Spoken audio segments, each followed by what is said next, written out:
So what does it mean for our region? Well, we're going to be speaking to parliamentary candidates from all the main parties this morning who are going to try and convince you to vote for them. Right now I'm joined by Philip Broughton, who's going to try and claim Hartlepool for UKIP, and Josh Mason, who will try to defend Redcar for the Liberal Democrats. Good morning to both of you. Good morning. Josh, I'll come to you in a little second. Philip, if I can just talk to you first of all, because we heard from most of the major parties yesterday. UKIP conspicuous in their absence. Is Nigel Farage too busy trying to come to terms with dry January? No, I don't think so, although it is a good thing that he's taking the time off from having a drink with me. But look, I mean, I think we've got a lot of plans that we want to get out there to people, and what we're saying is we need a fair economy. You know, we're saying we should have no tax on the minimum wage, so we're saying let's raise that threshold to £13,500. That would help the people who really need the help the most. Of course, we're talking about things like scrapping the bedroom tax. You know, protecting frontline services, you know, our NHS, our armed forces, the police, fire services. You know, it is a question, Lisa, about what you actually spend the money on. You know, and we're saying you've got to spend on the frontline priorities in this country, the really important things. So it is more than just immigration? Absolutely. Of course, we've got a full range of policies. You know, we're very happy to talk about any of them. And I mean, one of the big ones that I want to try and talk about as well is, you know, our turnover tax. Because I think it's an absolute scandal, you know, that some of these big companies are avoiding paying tax. So we're saying let's bring in this turnover tax so that big businesses, we actually stop them avoiding paying the tax that they need to pay. Philip, if you were to get elected, what would a UKIP vote mean for our region, for Hartlepool? Yeah, for Hartlepool, well, it would mean we'd, protect the National Health Service. You know, we need to save the Hartlepool Hospital because you need local services at the local hospital. I'm saying we need tougher policies on law and order. So we're saying let's make sure that whatever sentence the judge gives somebody, if they give them a 5-year sentence, they've got to serve the full 5 years. Of course, we want to have controls and limits on immigration because we think 260,000 people, you know, coming to the country every year is too many. So we want to have an Australian-style points-based system with a limit on immigration so we get control of that. And of course, you know, we've got to try and push to get an EU referendum because the people haven't had a chance to have their say on this. Well, you say this, but when we look at our region, we export more than any other region in the UK to Europe. Is that really the best plan of action for us in the North East?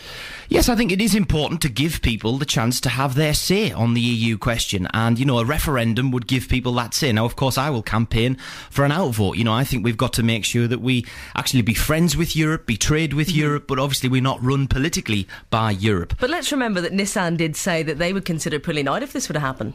And that's one of the region's big employers. Well, Nissan have said a lot of things. I mean, if you remember rightly, about 10 years ago, Nissan said that if Britain didn't join the euro, then they would leave.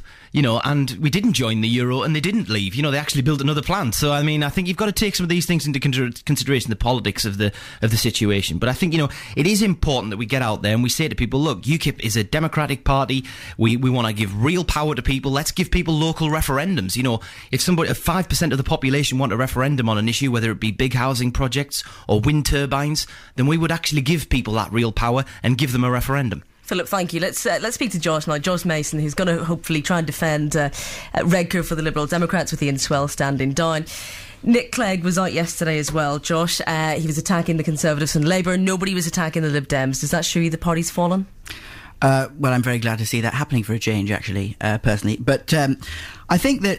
Is that because he's not significant enough, though? That's what people will question. Well, I certainly wouldn't agree with that, but... I'd like to start by saying that I personally think that this kind of political, you know, point scoring and finger pointing is really quite unhelpful. People don't particularly want to hear about what politicians wouldn't be good for them. They want to hear what people would do for them. And I think that in this election, perhaps more than any other, people in this area have to think about what is in their local interests when they're casting their ballot.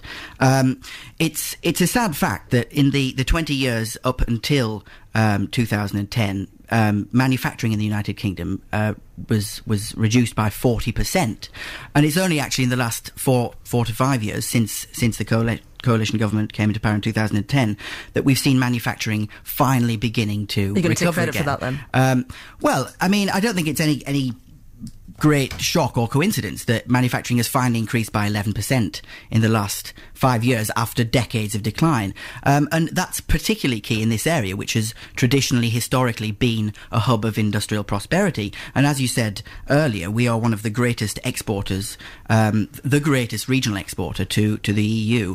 And we mustn't overlook that. We're seeing unemployment falling dramatically. Unemployment in this region is down at the lowest level since 2008. Youth unemployment is at the lowest since 2005.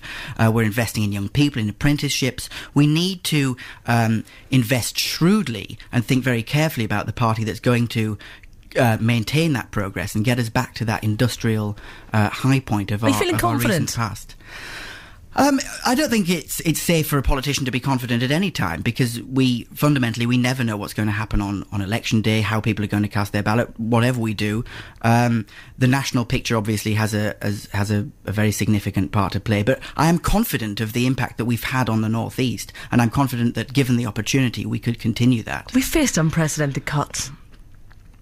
Well, I mean, we have faced unprecedented cuts, but unfortunately, you're happy with that? We were in an unprecedentedly difficult economic situation. You know, the country was on the brink of a financial crisis in 2010, and it's absolutely common sense that when you are spending more money than you've got, than you're getting in, that inevitably that's going to cause some problems. So naturally, you have to bring down the deficit. We haven't cut as quickly as the Tories would have cut without us in government, and we don't propose to cut in the next Parliament as quickly as the Tories would either. We're looking at a balanced budget by 2018, which then allows us to connect public and economic growth to public spending. Right, Josh. I just want to come back to Philip very quickly, because I did ask you if you're feeling confident. I want to ask you the same question, Philip, because you know you've had very early by-election gains. Is that something you feel you can hold on to as a party, or? Yes, we've done well. We've won Clacton, we've won Rochester and Stroud. I think we are in for the most unpredictable general election probably in history, and I think people are looking at it and saying, well, actually, what do we want? Do we want more of the same with the existing parties, or do they want something new? And I think, a lot of people in Hartlepool are saying to me, look, we do want UKIP because we want something new, we want something fresh, we want something that's actually going to try and actually challenge the system, which is actually failing them. I mean, I know Josh says a little bit about the economic picture there, but, the North East has the highest unemployment in the country at 9.2%. The economy is still in a lot of trouble. We've got a £100 billion budget deficit. We're going to have a national debt of 1.5 trillion by the time of the next election. So you've got to ask yourself this important question: it's not a question of how much money you spend. It's a question of what you spend the money on.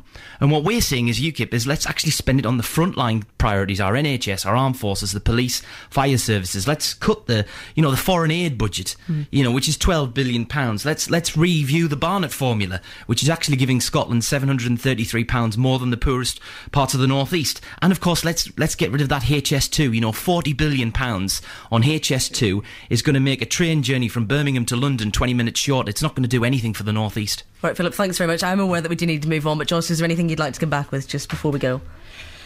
I think that the Liberal Democrats certainly aren't arguing that we shouldn't be ploughing money into frontline services. That's certainly not what we're saying at all. But what Philip seems to be suggesting is that the same as the Labour attitude, which is that the country's finances are some kind of magic porridge pot that keep on giving. And what we're saying is that we have to get realistic about where we can spend money and where we have to save money. I'm not saying that, Josh. What I'm saying is you've got to spend on the right things. It's a question of priorities.